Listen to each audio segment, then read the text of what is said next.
Hello everyone, welcome to our channel Mathematics Zone, Solution of Higher Mathematics. So today in this video, we are going to solve question number 5 of exercise 18.1 of base Graph.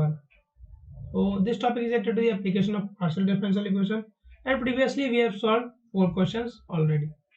So जिनको भी theory देखना है तो please question number 1 और 2 वाला solution में चले जाइएगा। बढ़िया से थियरी समझाया गया है और कोई उसमें दिक्कत नहीं आएगी समझने में। तो क्वेश्चन नंबर 5 सॉल्व करने में बेसिकली 5 से 10 मिनट्स के बीच में ही कुछ समय लगेगा।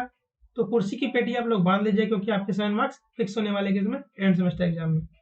जो भी क्वेश्चन आते हैं, अगर पार्शियल डिफरेंशियल इक्वेशन आपके चैप्टर में और मेथड ऑफ सेपरेशन वेरिएबल है तो आप एक क्वेश्चन हमेशा यहाँ से फिक्स रखें, ये आपका क्वेश्चन आएगा ही ऐसा, चाहे वो हीट इक्वेशन के फॉर्म में आए, वेव इक्वेशन के फॉर्म में आए, उसमें इनिशियल कंडीशन कुछ अलग रहते हैं, लेकिन ऐसा क्वेश्चन आपको 7 मार्क्स में जरूर देखने मिलेगा। बेसिकली मैं क्यों यूनिवर्सिटी की बात करूँ, आर्यभट्ट नॉलेज यूनिवर्सिटी की, और सभी का मुझे पता नहीं उतना ज़्यादा कितने मार्क्स से क्वेश्चन आते हैं। अगर 7 मार्क्स के आते होंगे या 14 मार्क्स के आते होंगे, जरूर इस टाइप के क्वेश्चन आएंगे।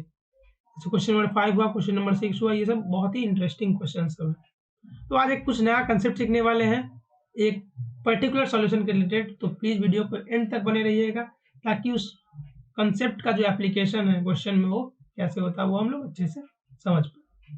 तो बिना देरी किए शुरू करते हैं। इतना दबा बकवास शुरू में हो चुका है, तो बिना देरी किए शुरू करते हैं कंसेप्ट से पहले। तो थोड़ा ब्लैक स्क्रीन ले लिया जाए। तो पिछला वीडियो कैसा गया मुझे बता दीजिएगा।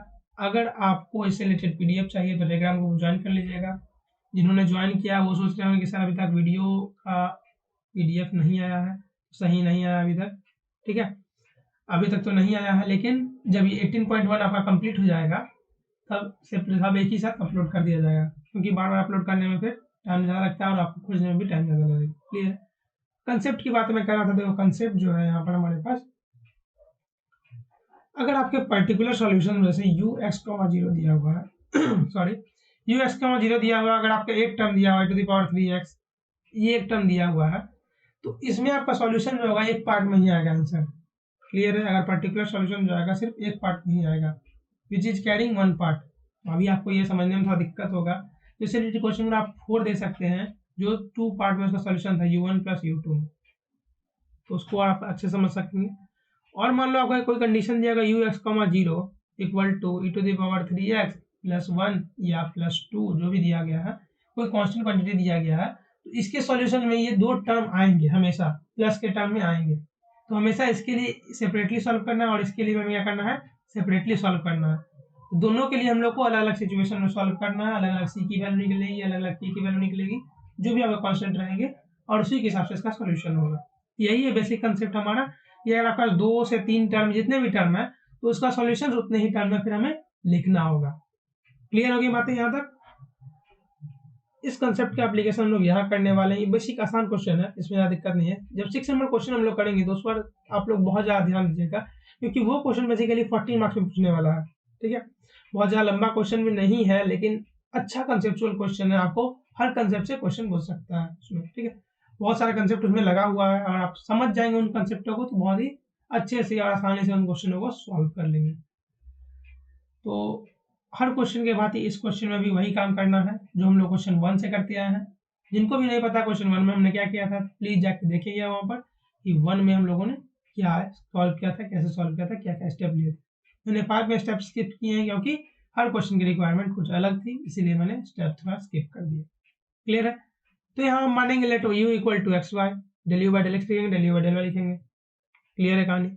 फिर पुट करते हैं उन वैल्यू को, उन वैल्यूज को हम लोग पुट करते हैं और वेरिएबल्स को सेपरेट करते हैं। तो इतना काम तो हम लोग को बेसिक आता है सर, तो कोई दिक्कत नहीं। फिर ये भी आता है कि दोनों को सेपरेट कर क्या मानेंगे, हम लोग अलग कर लेंगे और उसको हम के के बराबर मान लेंगे। ठीक है, लेट दिस इक्वल टू के, इसको आपको साइड में लिख देना है। क्लियर है बात। अगर ये आप नहीं लिखोगे लेट, तो के की क्या वैल्यू है, के इक्वल टू कॉन्स्टेंट यहाँ पर लिख देना जरूर। ठीक है, के इक्वल टू एनी कॉन्स्टेंट। ठीक है, क्लियर है बातें। अब हम क्या करेंगे, इसकी जो वैल्यू है, इन दोनों वैल्यू को एक साथ और ये दोनों वैल्यू को एक साथ कैलकुलेट करेंगे। ठीक है, तो 2 पार्ट में यहाँ कैलकुलेशन होगा, जैसा कि यहाँ दिख रहा है आपको। गंदा लग रहा है तो क्या करते हैं, मिटा देते हैं। 2 पार्ट में कैलकुलेट होगा। सिंपली एक बात यहाँ पर हमेशा ध्यान रखना है कि एक्स डैश जो होता है हमारे पास क्या होता है, डेल एक्स बाय डेल बड़का भैया एक्स बाय डेल छोटका भैया एक्स, मतलब छोटा x small x. Similarly capital Y dash क्या होता है, del capital Y by del small Y. ये बात हमेशा ध्यान में रखें ताकि आपकी गलती होने के चांसेस 0 हो जाए, ठीक है। जैसा जैसा यहाँ लिख रहे हैं वैसे ही आप लोग को क्वेश्चन में सॉल्व करते हुए भी लिखना है।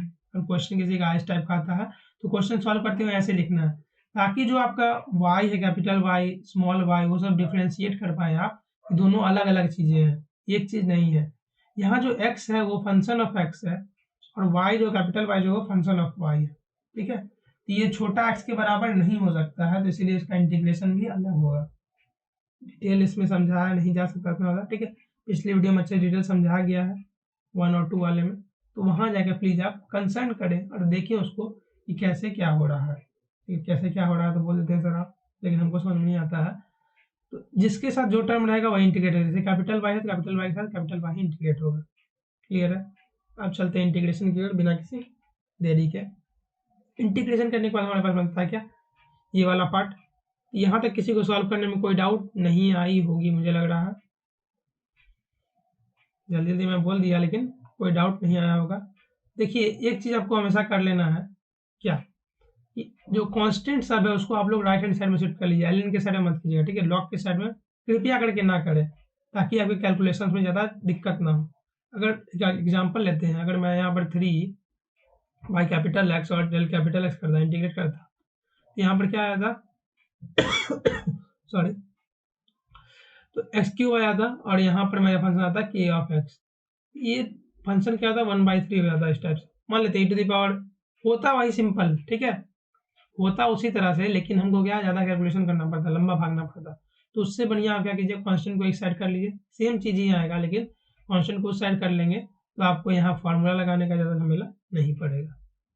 तो मेरी यही सजेशन है कि जहाँ पर भी आपको लॉग आने का टर्म का संभावना रहे तो वहाँ से आप कॉन्स्टेंट्स हटा लें, 1 ही रहने दें। तो क्लियर है, मैंने यहाँ से और यहाँ से दोनों से हटा लिया ताकि थोड़ी सी सुविधा हो जाए मेरे को, ज़्यादा झोल झाल ना हो फॉर्मूला फिर लिखने की। क्लियर है, यहाँ तक कोई दिक्कत नहीं होगी, बहुत ही आसान टर्म्स है। इंटीग्रेशन तो आता ही होगा आपको, बच्चों वाली चीज़ है। अब निकलता है x equal to the power k x plus C1, ठीक है। यहाँ पर देखो C1 निकला और यहाँ पर C2 निकला। थोड़ा सा राइटिंग के लिए माफ़ कीजिएगा, नया नया पेन टाइप लिखना लिखने हुए, ठीक है, थोड़ा सा गड़बड़ हो जाता है। अब हम क्या करेंगे, तो C1 और C2 है, इसको एक जगह करके हम लोग कैपिटल C मान लेते हैं, ठीक है। कुछ तरीका से e पावर C1 और C2 करके कैपिटल C मान लेते हैं, क्योंकि बेसिकली हम लोग कितना ढोएंगे इस चीज़ को बार बार मैंने बोला है कि e पावर C1 C2 क्या होगा, वो एक कांस्टेंट क्वांटिटी ही होगी। Let C be a constant quantity, इसकी वैल्यू हमें नहीं पता है, तो आगे हम क्या करेंगे, पता कर लेंगे, क्योंकि हमारे पास क्या है, इनिशियल वैल्यू कंडीशंस है जो कि यहाँ दिया गया है हमारे पास, ठीक है। क्लियर हो गई होगी बातें। तो हमेशा आप क्या कीजिएगा, e पावर C1 और C2 होगा, उसको एक सिंपल एक कोई कांस्टेंट मान लीजिएगा, B C A B E कुछ भी मान लीजिएगा और साइड में लिख दिया भैया C इक्वल टू क्या यहाँ पर कांस्टेंट है, ठीक है। ठीक से लिखा जाओ जी। क्लियर है बातें, समझ में आ गई होंगी। अब लिखते हैं हम इसको u के टर्म्स में, तो क्या हो जाएगा, e power kx by 3 minus ky by 2 into e power C1 into e power C2। अब ये सब का झमेला एक्सपोनेंट वाला है, समझ में आपको आता होगा तो कर लीजिएगा, नहीं तो कमेंट सेक्शन में खुला ही है आपके लिए और टेलीग्राम ग्रुप खुला ही, कोई दिक्कत नहीं है, वहाँ आप समझ सकते हैं इन चीज़ों को। तो यू हमारे पास ये निकल गया। अब हम क्या करते हैं, e पावर C1 और C2 क्या मान लेते हैं, कैपिटल C। क्लियर है बात, यहाँ तक कोई बात में दिक्कत नहीं होगी, सीधी बात में बकवास, यहाँ तक सही है सब। अब देखो ux,0 equal to 4 e power minus x दिया, मतलब y की वैल्यू यहाँ पर क्या है, 0 है, y इक्वल टू 0 दिया हुआ, x की वैल्यू x है, और तब u की वैल्यू क्या है, 4 e पावर माइनस एक्स, वही लगाते हैं हम लोग। देखो यहाँ पर क्या होता है, 4 e power minus x equal to c k x by 3 minus k into 0/2। ये पार्ट एब्सोल्युटली 0 है, कोई फर्क नहीं पड़ता है, इसको रख के या ना रख के। अब यहाँ हम लोग देखते हैं कि 4 e power minus x equal to c e power k x by 3। तो निकला क्या हमने इसका सी इक्वल टू निकल जाएगा 4, और कंपेयर करते हैं तो क्या निकलेगा k/3 इक्वल टू निकल जाएगा -1, यही होना चाहिए, k इक्वल टू निकल जाएगा -3 के बराबर। क्लियर है? कंपेयर करने के बाद k इक्वल टू -3 निकला, तो हमारा जो आंसर था क्या होगा बताइए आप लोग, u equal to C e to the power kx/3 minus ky/2, इसी टाइप का था ना, पीछे वाले स्लाइड में ज़्यादा देख लेते हैं। देखो यही था ना ky/2 इंटू kx/3 या ky/2, अगर k की वैल्यू यहाँ आप लोग क्या बैठाते हैं -3 बैठाते हैं, ये क्या हो जाएगा -x हो जाएगा, यहाँ -3 बैठाएगा तो क्या हो जाएगा प्लस में आ जाएगा, तो +3/2 हो जाएगा। क्लियर है? देख लेते हैं आगे सही किया गया कि नहीं। तो +3/2 यहाँ पर हो गया है, ये रहा हमारा फाइनल उत्तर और क्वेश्चन कंप्लीट हुआ। लेकिन सर लास्ट में जो आप एक बात बताने वाले थे वो क्या था? बुक में जो आंसर दिया गया आपका सिंगल ही 2 टर्म में दिया गया, ठीक है, और बुक में आंसर कुछ कुछ झोल-झाल है, झोल-झाल मतलब कुछ गड़बड़ है। बहुत सारे क्वेश्चन में, बहुत सारे आंसर में गड़बड़ है, बहुत सारे एक्सरसाइज में मैंने देखा सॉल्व करके।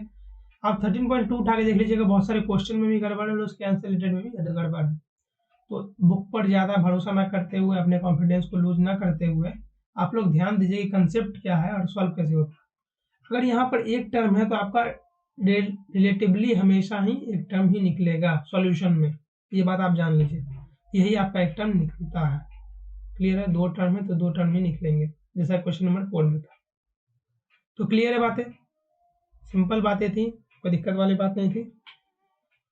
समझ में आया तो बहुत बढ़िया बात, ना समझ में आए तो प्लीज़ कमेंट कर सकते हैं आप लोग। बुरा पढ़ा है तभी कमेंट कीजिए, अच्छा पढ़ा है तभी कमेंट कीजिए, लेकिन कुछ कीजिए, कमेंट जरूर कीजिए।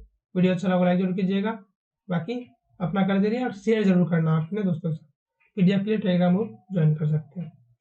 मिलते हैं नेक्स्ट वीडियो में, तब तक के लिए पढ़ते रहें, आगे बढ़ते रहें। धन्यवाद।